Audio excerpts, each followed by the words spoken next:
Hey, what's going on, everyone? This is Servant RD, also known as Remnant, coming to you with another video, which is entitled A Burdensome Stone.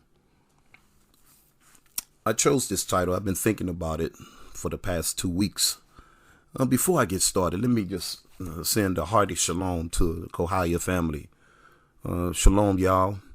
I know it's been a while. The next meeting is coming up real soon. And those of you that come to our social media pages, I want to say shalom to you as well. Now, I chose this title because I just look at all the changes that we go through as a nation, as a people. You know, we always seem like we always going through something. It seems like we are always in the spotlight.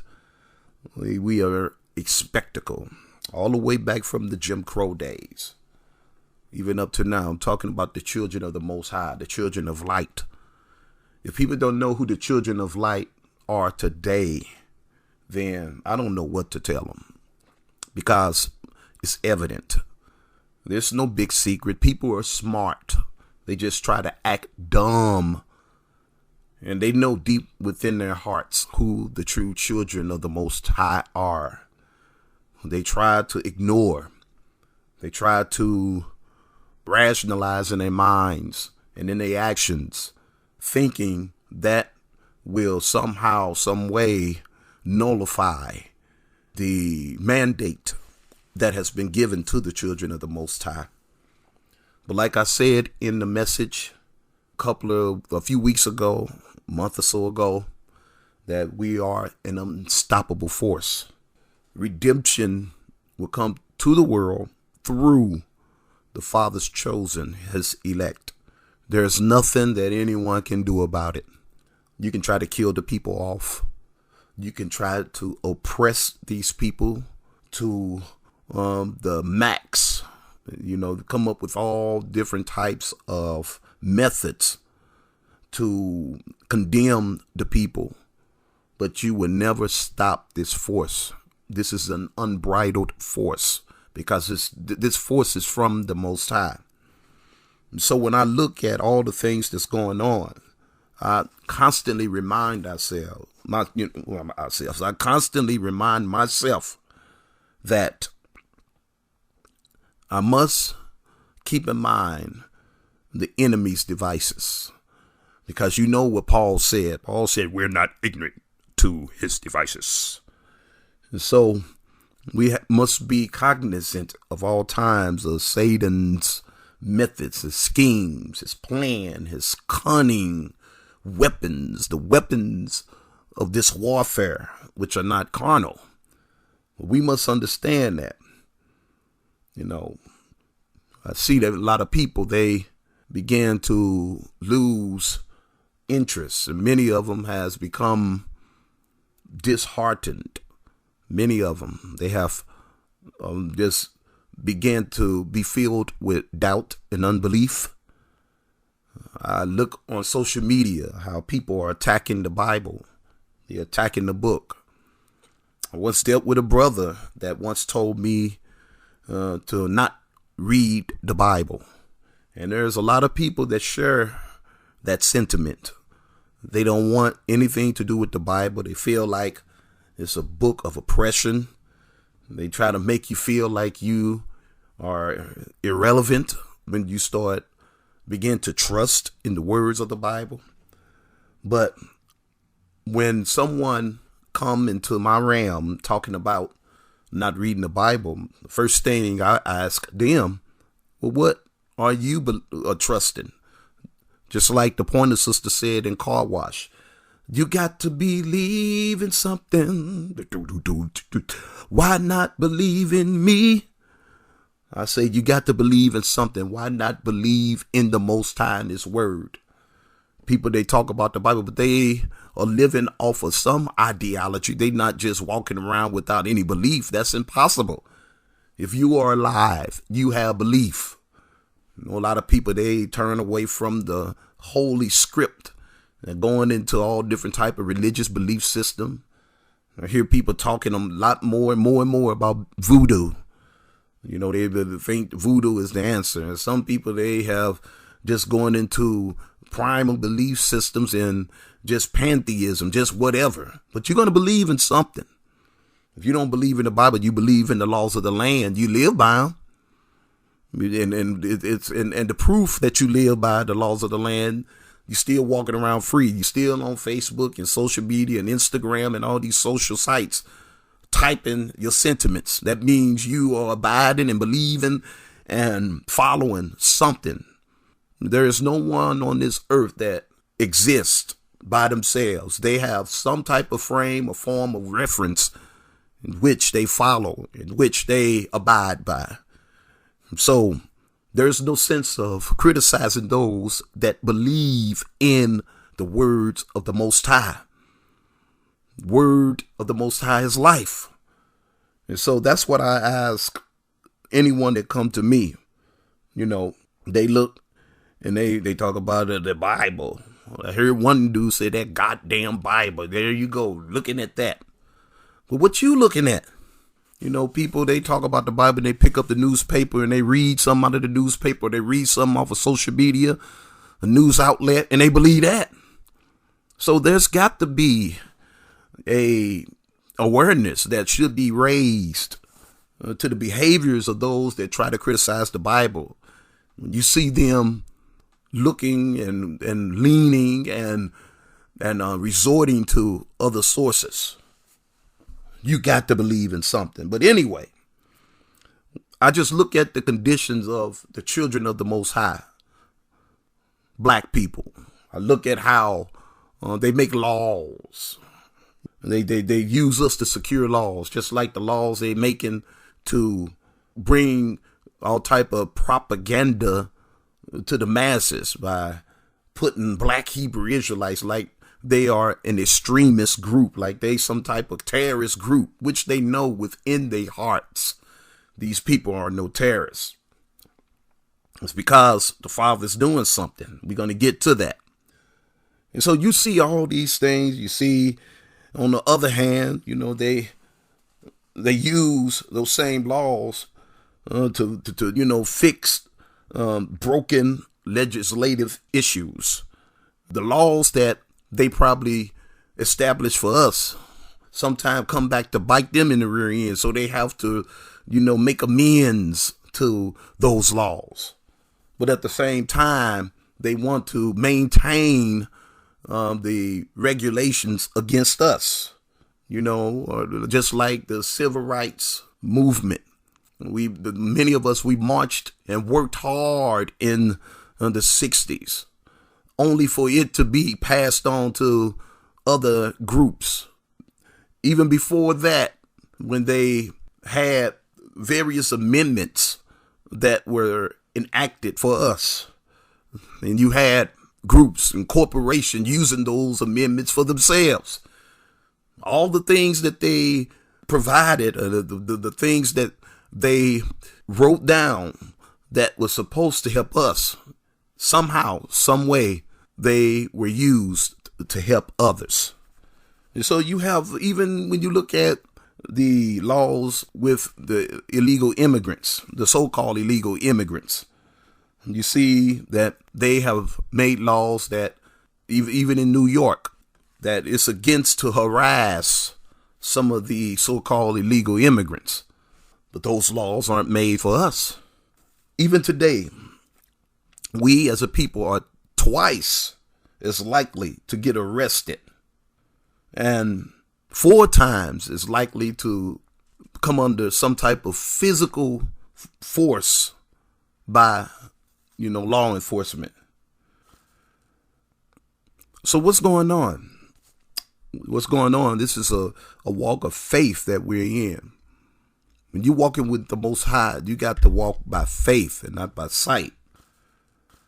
You see, brothers and sisters, those of us that have been called to this life, we're now beginning to understand what our foreparents went through in the wilderness. There's a lot of people are getting frustrated. A lot of people are getting weary. A lot of people have gotten to the point where they gave up the organization that I was in and I was involved in, some of the members, they have gone out, and I believe they are worse than they were before they came to the organization. You know, they out just trying their best to become rich. Then they're doing it at any cost. They just have totally given up. They going back worshiping, and worshiping these pagan holidays and doing all of the activities that this system has given us. They just have given up and went back. And when an unclean spirit leaves a body, and when it returned, it see that body has been cleansed. It'll go and get 7 more and go and then enter into that body. And the latter state of that individual will be worse than the first. Just last month, December, I witnessed a young man, going and fascinated over the Christmas lights and all the Christmas spectacular.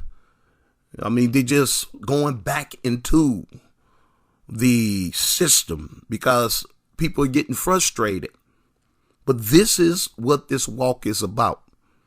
Just can't get to the point where you get so irritated that you just leave the Father. This is, as one brother said, this is a proving ground. And so I look at these things and I ask myself, what is going on? The Father allowed the Spirit to talk to me. And we see this is what it was like in Jericho when they had to march around the wall. This is what it was like when they was in the wilderness trying to get to that place. They were up, down, back, forth, moving to the left, to the right, stop and go. That can be frustrating. And that's what this walk is all about. But I want to tell you, brothers and sisters, do not give up. Be encouraged. Do not allow what you see stifle your progress in the Father, brothers and sisters. Do not allow that to happen. We see all kinds of events that's going on. Now we understand. We understand when the Midianites came in. And we understand how they had to fight against the Canaanites and Moab. We understand. I really beginning to truly understand why the children of Israel murmured and complained. Because it can be frustrating when you have made a determination to move forward in the Father. Then you find yourself being challenged at every end. Everything that you try to map out, it falls apart. Then you really not receiving an answer from the Father, the answer that you want.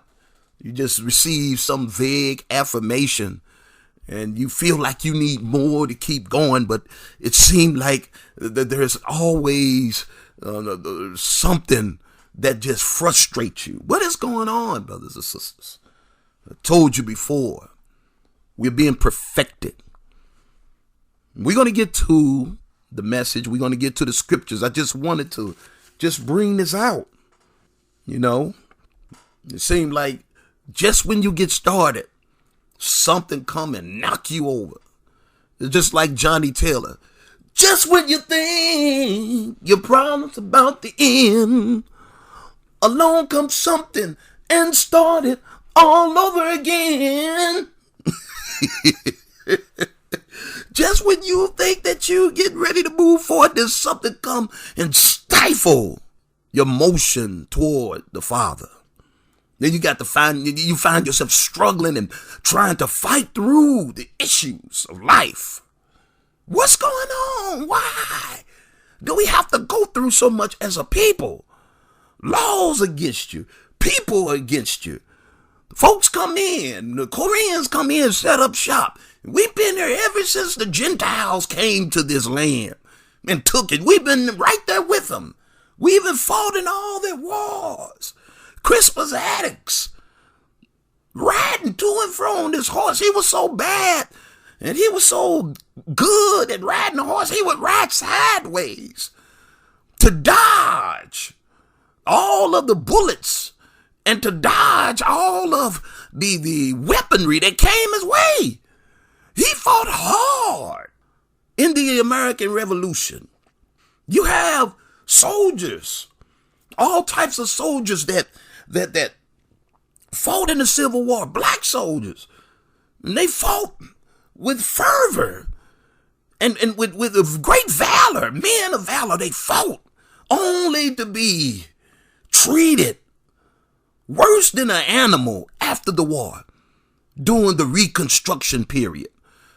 You had Tuskegee Airmen that were virtually flawless. They flew their mission with virtually no casualties, only to be disrespected after the war. Why, Father? Why are we going through all of these changes? What's going on?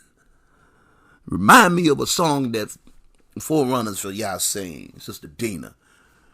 She wrote a song that simply says, changes, going through changes, going through changes, changes. She say, you're almighty, you're all-knowing, Yahweh, you keep my days going. I'm going to just leave it at that. Give the whole song away. But why is it that we going through all these changes? Why is it that we don't see light at the end of the tunnel? Just like we see how Oprah went after Michael Jackson.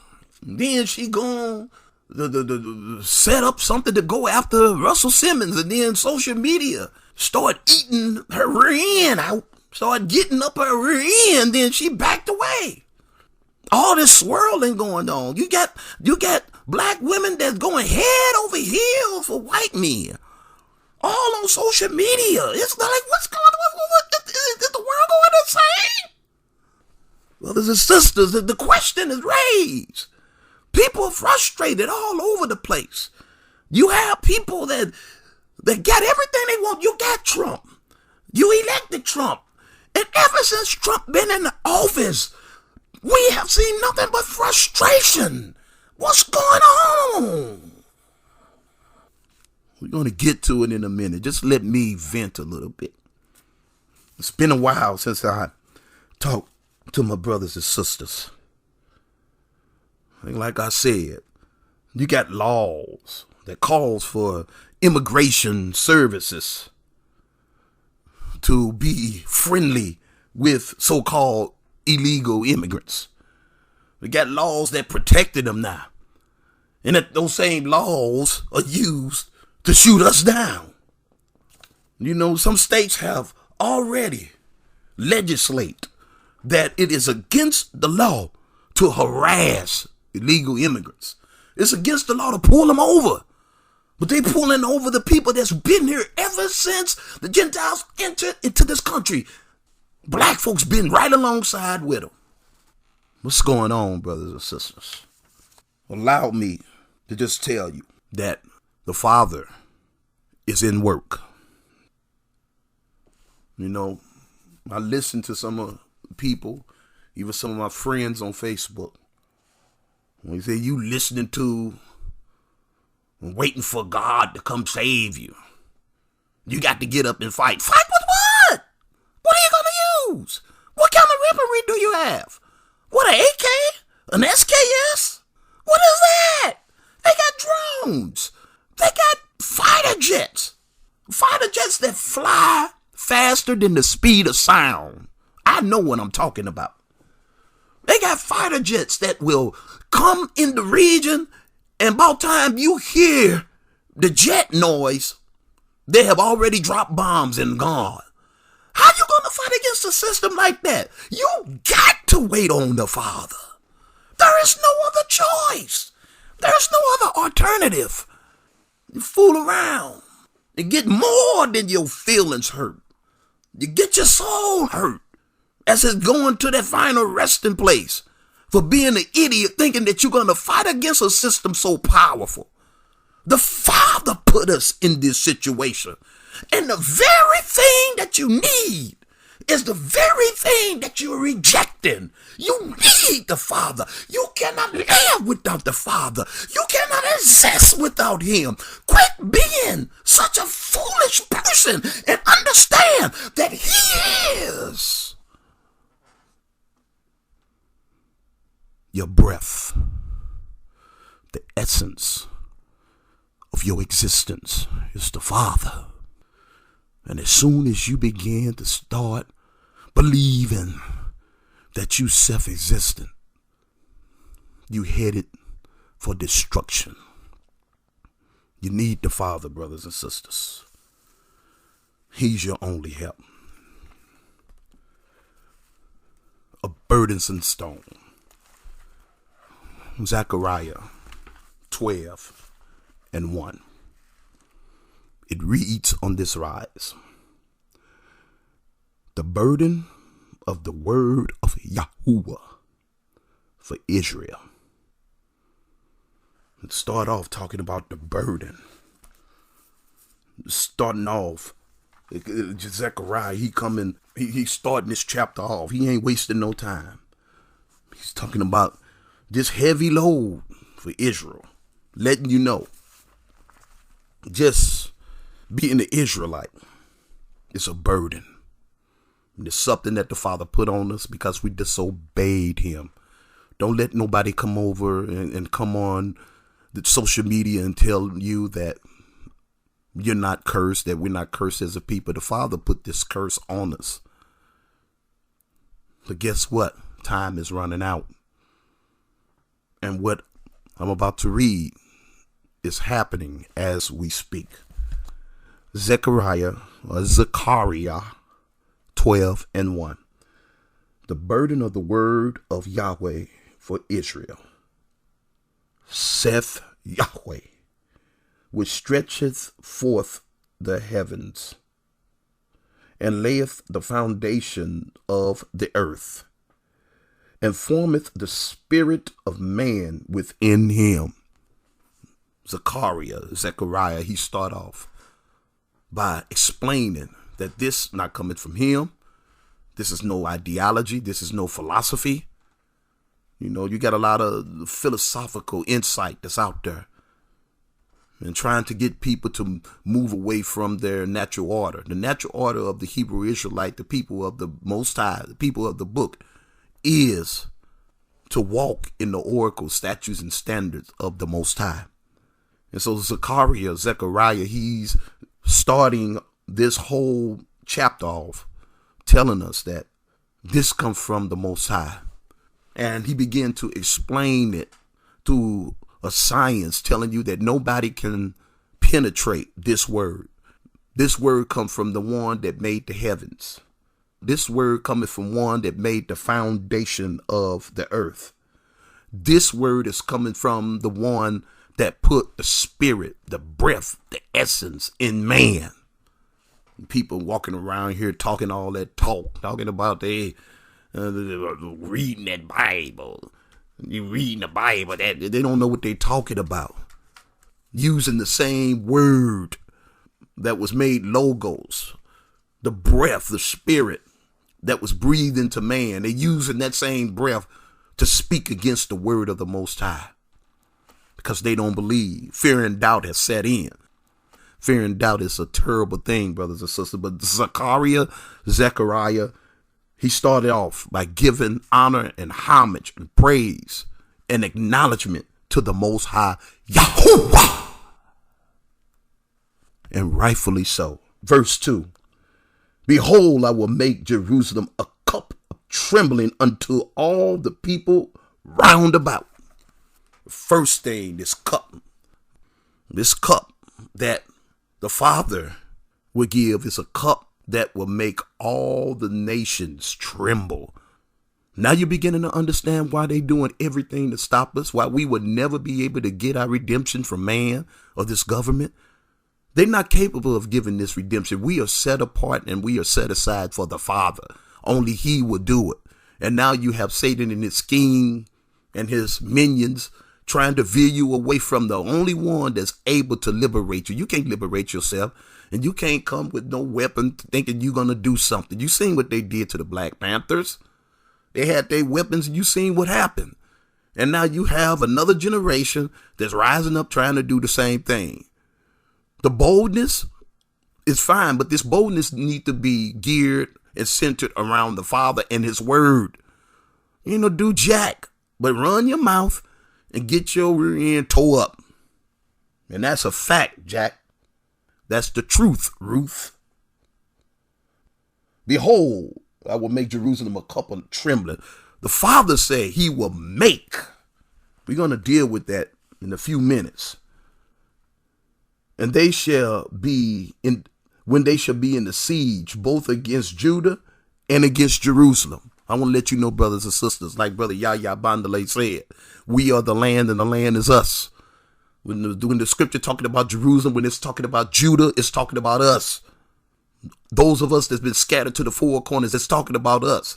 When they have besieged against us, everybody in this world have some type of support from the system. We are the only one that just out in the cold, no heritage, no type of connection. But what they give us, the crumbs that they allow to fall from the table, being watched. Have you ever went in a restaurant and people just turn around? They watch you. Wherever you go, where you live, they watching you. It's like Jacob Miller say in one of his songs, a reggae artist back in the 70s. He say, dreadlocks can't live in a tenement yard. Dreadlocks can't live in a tenement yard. Too much watchy, too much su, too much su, too me watchy, why. What he said is there's too many people watching, too many people, everybody just watching you. Because we have a contract. We are under divine order, under the Father. And if we continue to run away from him, you would continue to be under the curse. Verse 3. And in that day, I will make Jerusalem. Let me start in verse 2 again. Behold, I will make Jerusalem a cup of trembling unto all the people round about, when they shall be in the siege, both against Judah and against Jerusalem. Remember what the truth. We are the land and the land is us. When it's talking about Jerusalem, it's talking about us. When it's talking about Judah, it's talking about us. Verse 3. And in that day, I will make Jerusalem a burdensome stone for all, not some, not most, not a significant portion, but for all people. All that burden themselves with it shall be cut in pieces, though all the people of the earth be gathered together against it. Now do you understand why we are troubled at every hand? Now do you understand why we are always being watched? Now do you understand why they make laws against us? Why? Now do you understand no matter what we do, everybody that come to this country, they move up. When my wife and I was watching the gangs of New York, and we saw how the Irish was coming in off the ship, and they just came right in and moved right up. And then by the end of the movie, they had a riot, and the first person they was going after were the black folks. Where that nigger is, get him. You got people still saying that today. Brothers and sisters, the Father said he will make. That's very important right there. He said, I will make. And so when you talk about making something, he's saying that he will ordain, he will make, he will ordain, he will bestow, he will transform. To make mean to wrought, to work out. I will work out these people as to be a burdensome stone. A stone. You remember Godfather, he say, I got a stone in my shoe. A stone is bothersome. When you got a rock in your shoe, you got to get it out. But the Father say, I will make them a burdensome stone to all nations. So they gathering themselves together and they doing it. So guess what's happening? This is the work of the Father. This is prophecy being fulfilled right before our eyes. They say he will make a burden. And they say he will work. And when he say I will make, that means to work. And when you look at the word work in the Hebrew, it's very insightful when you look at it through the Hebrew. When it say I will make, that means work. And the Hebrew word for make is sum. S-U-M or S-I-M, sum. And the first letter or the first character is a shin, Hebrew. And sin is like teeth. And what do you use teeth? You use teeth to break things down, to break your food down. You just don't swallow meat.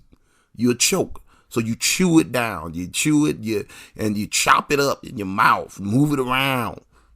This is what the Father doing. When he say he will make us a burdensome, what he's doing, he's breaking us down. We used to say years ago that we want to be ready or meat for the master's use. This is what is happening. When you look at the events, look at it through the Father's eyes, his word. And so when you break the food down and the food go through the process, and then it is metabolized into energy. And so this is what the Father is doing when he say that he will make Jerusalem a burdensome stone. He's saying that he must repeat things. When you chew, you chew on. You got a large piece of meat. You chew on it and you chew on it.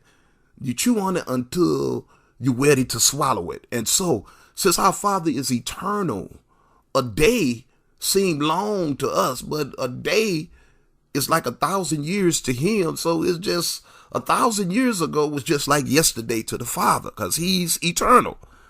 And so what we may consider as a long period of time is nothing to the Father. And so when he say he will make Jerusalem a burdensome, what he's doing, he's chewing, he's repeating the process over and over and over. Just when you think that you're about to be liberated, then something else happened. You're just going through the same situation over and over and over. And this is what's going on, brothers and sisters. You got to understand that. Because what is he doing?